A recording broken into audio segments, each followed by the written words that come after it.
Hello friends, welcome to my channel. And आज मैं फिर से 3 कार्ड डेली एनर्जी स्प्रेड के साथ रेडी हूँ। 7 ऑफ सोर्ड्स आना चाहता है।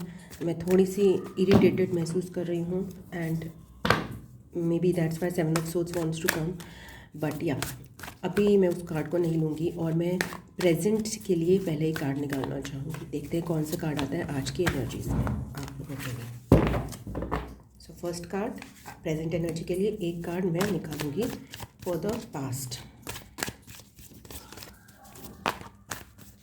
एक्सक्यूज मी, ये कार्ड आ गया पास्ट के लिए और एक कार्ड आता है फ्यूचर के लिए। निकालते हैं या सो मैं सारे कार्ड्स इकट्ठे निकालूंगी तो know the situation better.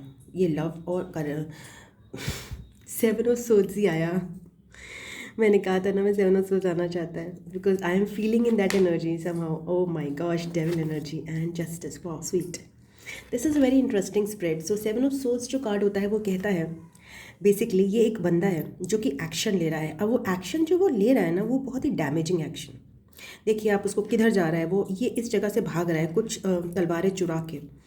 And वो जो तलवारें चुरा रहा है वो फिर भी उधर पीछे की तरफ देख रहा है और जा रहा सामने रहा है और ये तलवारें उसको कहीं भी चुभ सकती हैं। सो मतलब ये जो बंदा एक्शन ले रहा है ना वो बहुत ही कंफ्यूजिंग है उसके लिए। उसको पता नहीं अब कहाँ जा रहा है। ये basically I don't know energy and cheating की एनर्जी, जिसमें वो पीछे देख रहा है आगे जा रहा है, उसको चोट लग सकती है, वो सेल्फ डैमेज कर रहा है, वो अपने सेंसेस में नहीं है इस समय, वो बैलेंस स्टेट में नहीं है, बहुत ही डैमेजिंग स्टेज में है।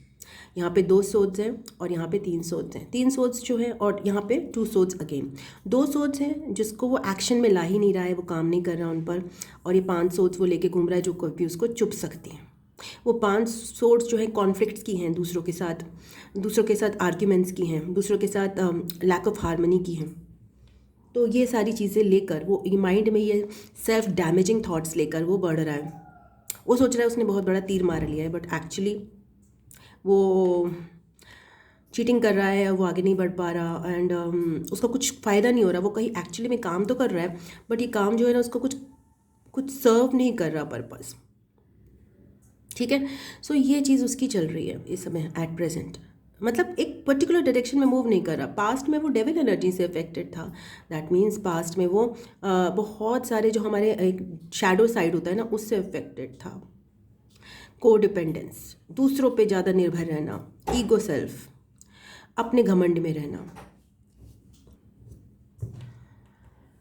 पास्ट में ये बंदा जो है टॉक्सिक सिचुएशन से अफेक्टेड था। टॉक्सिक लोग इसकी लाइफ को अफेक्ट कर रहे हैं जिसकी वजह से शायद वे खुद अपना सेल्फ डैमेज अभी प्रेजेंट में करना चाह रहा है। बिकॉज कभी कभी ऐसा होता है जब टॉक्सिक लोग आपको डैमेज करना चाहते हैं या टॉक्सिक सिचुएशंस में आप होते हो तो आपको एक सेल्फ डैमेज की हैबिट पड़ जाती है कि दूसरा मुझे परेशान कर रहा है तो इससे अच्छा है कि मैं ही अपने आप को परेशान करूँ। तो वो एक पैटर्न बना लेते हैं हम अपने आप को, खुद को डैमेज करने का। होता है ना, जैसे कि फॉर एग्ज़ाम्पल हम लोगों में एक पैटर्न होता है जो बहुत ही कॉमन है कि हम बिंज ईटिंग करते हैं, हम बिंज पॉर्न वॉच करते हैं, हम एक्स्ट्रा खाना खाते हैं, एक्स्ट्रा पॉर्न स्टफ देख लेते हैं जस्ट टू सेटिस्फाई कि भाई हमारी जो हम अपने आप को नंब करने के लिए, दूसरों को चीट करने के लिए नहीं, खुद को चीट करने के लिए हमें लगता है कि हमें बहुत बड़ा तीर मार रहे हैं। नॉट एग्जैक्टली तीर, दैट वर्ड इज़ रॉन्ग। हमें थोड़ा सा डिस्ट्रैक्शन मिल जाता है। तो ये बंदा ना एक डिस्ट्रैक्टेड बंदा है बिकॉज उसको प्रीवियसली बहुत ज़्यादा टॉक्सिसिटी का सामना करना पड़ा। उसके खुद के इमोशंस हो सकते हैं और उसकी सराउंडिंग सिचुएशंस हो सकती हैं और वो टॉक्सिसिटी जो है उसकी लाइफ में इफेक्ट कर रही थी। एंड एट प्रेजेंट वो एक्शन तो ले रहा है बट वो एक्शन किसी काम का नहीं है बिकॉज वो डिस्ट्रैक्शन है, वो एक्शन नहीं है एक्चुअली। मीन सपोज हमें एक काम करना है, मैं जैसे सुबह मुझे टैरोट रीडिंग करनी है और मेरी लाइफ में इतनी सारी प्रॉब्लम्स आ जाएं, मेरे सब्जी ख़त्म है और क्या कहते हैं मेरे बच्चे जो हैं मुझे परेशान कर रहे हैं, नाश्ता नहीं बना, ये नहीं हुआ, वो नहीं हुआ, और ये सब कुछ छोड़कर फिर मैं बैठ के छोड़ती हूँ। छोड़ो, मैं टैरोट रीडिंग नहीं करती, मैं एक खुद से ही टैरोट रीडिंग वॉच कर लेती हूँ। तो this is called a self distraction, एक 7 ऑफ सोर्ड्स की एनर्जी। तो ये मेरे साथ होता है तो मैं अपना ही एग्जांपल दे रही हूँ। तो ये एग्जांपल हो जाता है कि मैं खुद ही टैरोट रीडिंग वॉच करने लगती हूँ बट वो टाइम एक्चुअली क्या है कि मेरा टैरोट डिस्ट्रैक्शन है वो एक, बिकॉज मैं प्रेजेंट कंडीशन से भागना चाहती हूँ। ऐसे ये बंदा भी प्रेजेंट कंडीशन से भागना चाहता है बट वो जो डेविल की एनर्जी है, जो टॉक्सिसिटी है वो उसके पास्ट में है। एट प्रेजेंट वो खुद का नुकसान कर रहा है। फ्यूचर में कर्मा बैलेंस आउट होगा। तो कर्मा बैलेंस आउट होगा, जस्टिस सर्व होगा, फ्यूचर में चीज़ें बैलेंस आउट होंगी। तो अगर सपोज़ इसने डेविल एनर्जी ने इसके साथ कुछ बुरा किया है, तो हो सकता है अगर वो बाहर की एक्सटर्नल एनर्जी है तो उसका भी इसको फल भुगतने को मिलेगा। अगर इसने कुछ गलत काम किए हैं, जैसे लोगों का बुरा किया है, लोगों से कड़वा बोला है, या लोगों के बारे में ग्रजेस रखी हैं, तो वो भी इसको कर्मा मिलेगा। सो दोनों तरह के कर्मा होंगे, अच्छा बुरा कर्मा इसको आगे मिलेगा फ्यूचर में। और अगर एट प्रेजेंट वो ये सब काम कर रहा है, अपना सेल्फ डैमेज कर रहा है, अगर सपोज़ वो एक्स्ट्रा खाना खा रहा है जो कि टाइम से नहीं है, तो उसको भी उसको मिलेगा, इन खामियाजा भुगतना पड़ेगा। ठीक है ना। सो कर्मा हमेशा अपना एक कड़वा सच होता है हमारी लाइफ का, जो कि हमें भुगतना पड़ता ही है, चाहे वो कभी कभी इस लाइफ का होता है और कभी कभी पिछली लाइफ का होता है। So this is the reality of life. And then अब हम इस डेविल से क्या लेसन ले सकते हैं? ओके, तो हम इस डेविल से पास्ट में हमारा जो डेविल कार्ड आया, जो डार्क एनर्जीज आई, उससे हम प्रेजेंट में जो हमें कर्मा सर्व होगा या बैलेंस आउट हमारी लाइफ होगी, उससे हम क्या लेसन ले सकते हैं?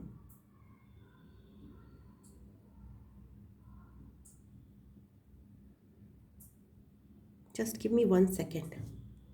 या डेविल से हम लेसन ले सकते हैं as above so below principle का लेसन। दैट मीन्स ये डेविल कहता है मैं ही मैं हूँ और कोई नहीं है। जैसे गाना नहीं है बोला, मैं ही मैं हूँ, मैं ही मैं हूँ, दूसरा कोई नहीं। तो इसको ये लगता है, जो हमारे अंदर का डेविल है उसको लगता है केवल हम ही हैं। अगर हम टैरेट रीडर हैं तो हम महान हैं। अगर किसी ने हमारी तारीफ़ कर दी तो हम लोगों का भविष्य बता सकते हैं।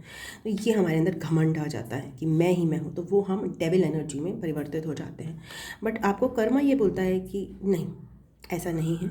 अगर आप इस तरह की कोई सोच रखते हो या फिर आपकी लाइफ में कोई इस तरह की सोच रखता है, तो उसको डंके की चोट पे उसके ऊपर प्रहार किया जाएगा। चाहे वो आप हो, आपकी ईगो है तो आपकी ईगो काटी जाएगी। अगर कोई और है जो कि आपको परेशान करने की कोशिश कर रहा है तो उसके साथ भी बुरा होगा। मगर यहाँ पे जस्टिस के लिए या कर्मा के लिए आपको बहुत इंपॉर्टेंट चीज़ बता दूँ, ये जस्टिस जो है हमारे लाइफ टाइम में वर्क नहीं करता, वो हमारी टाइमिंग के हिसाब से वर्क नहीं करता, वो लाइफ टाइम भी वर्क करता है और थ्रू आउट लाइफ्स भी वर्क करता है। तो कभी कभी ऐसा होता है कि कुछ चीज़ों का जो जस्टिस या कर्मा होता है हमें इस लाइफ टाइम में न मिल के अगले लाइफ टाइम में मिलता है, और बहुत सारे बुरे कर्म हमारे पिछले जन्म के जो है इस कर्म में सर्व होते हैं।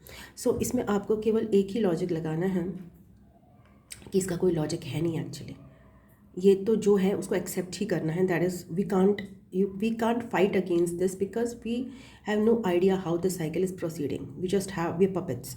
सो इसको जब फ्यूचर में जस्टिस सर्व होगा तो उनको ये ध्यान रखना है, इस बंदे को ये ध्यान रखना है कि जो भी अगर उसने अपनी लाइफ में लोगों का दिल दुखाया है, अगर उसने लाइफ में अपने करप्शन किया है, तो उसका भी उसको फल मिलेगा। So he has to be careful and he has to accept कि जो भी हो रहा है अच्छा या बुरा, वो सब उसके कर्मों का ही फल है और उसके आसपास के लोगों के कर्मों का फल है। So whatever is happening has been decided by the actions bad और good in the past. So यहाँ पे उसको जो भी जस्टिस सर्व होता है, अच्छा या बुरा, उसको एक्सेप्ट करना पड़ेगा। सो एक्सेप्टेंस में आना पड़ेगा, बैलेंस में आना पड़ेगा कि सुख और दुख, अच्छा और बुरा, भलाई और बुराई दोनों ही मुझे मिलेंगी। मैं इसमें चुनाव नहीं कर सकता। मेरा काम है दुख में दुखी हो जाना, फिर उसके बाद वो जब दुख ख़त्म हो जाए तो फिर से खड़ा हो जाना। So that is what we have to do. So it's a very tough spread actually. And अगर आप वर्क सिचुएशन में बोल सकते हो तो ये बोल सकते हो, वर्क सिचुएशन की टॉक्सिसिटी के साथ की वजह से एक बंदा इतना काम से अपना डिस्ट्रैक्टेड हो गया कि उसने मतलब वो 9 to 5 बैठ रहा है, बट वो अपना लैपटॉप ऑन करके बैठ रहा है, बट वो काम नहीं कर रहा, और वो डिस्ट्रैक्ट मतलब वो दूसरे काम कर रहा है, दिखा रहा है, बिकॉज वो इस टॉक्सिसिटी से उसका मन उचट गया है काम में। बट फ्यूचर में इस चीज़ का उस पर असर आएगा और वो उसको बैलेंस करना पड़ेगा। अगर वो इसी एनर्जी में रहता है तो फ्यूचर में भी इन दोनों एनर्जीज़ का इफेक्ट उसके ऊपर पड़ेगा। सो अगर उसकी सिचुएशन बहुत अच्छी है वर्क में, तो फ्यूचर में definitely he will suffer. So he has to take care that karma जो है हमेशा बैलेंस होता है। अगर आप वर्क प्लेस में आप एक दिन भी कर्मा नहीं करते, अपनी लाइफ में एक दिन भी कर्मा नहीं करते, तो डेफिनेटली उसका रिजल्ट ज़ीरो ही आता है और नेगेटिव कर्मा का रिजल्ट नेगेटिव ही आता है। It is not to make you fearful, it's not nothing. Fear तो एक बहुत ही गंदा इमोशन है, एक ये डेविल एनर्जी में बहुत इंपॉर्टेंट रोल प्ले करता है फियर। तो अगर आप किसी चीज़ से डरते हो ना, वो भी बहुत बड़ी डेविल एनर्जी है, वो भी बहुत एक डार्क साइड है। तो उस फियर से तो हमें बिल्कुल हटना चाहिए। अगर हम बुरा कर्म करते हैं तो हम भुगत लेंगे, इतनी निडरता हमारे अंदर होनी चाहिए। Not nothing to worry and fear. So ये भी बहुत ही सेंसिटिव से डेविलिश इमोशंस हैं जिनसे हमें प्रतिदिन छुटकारा पाना चाहिए। मैंने इसके लिए एक स्टेटमेंट जैसे लिखी थी, जैसे जो होगा देखा जाएगा, बिकॉज मेरे अंदर ये दो चीज़ें हैं। पर्सनली मैंने देखा है कि फियर और वरी की situation. So don't worry, don't fear, because इनका भी इम्पैक्ट हमारे पर आगे बढ़ता है। There is nothing to worry and nothing to fear, that is actually the truth, है ना। जो होगा देखा जाएगा। So yeah, thank you so much, I love you, God bless you, ओम नमः शिवाय, नमस्ते, बाय बाय, टाटा। फीडबैक ज़रूर देना।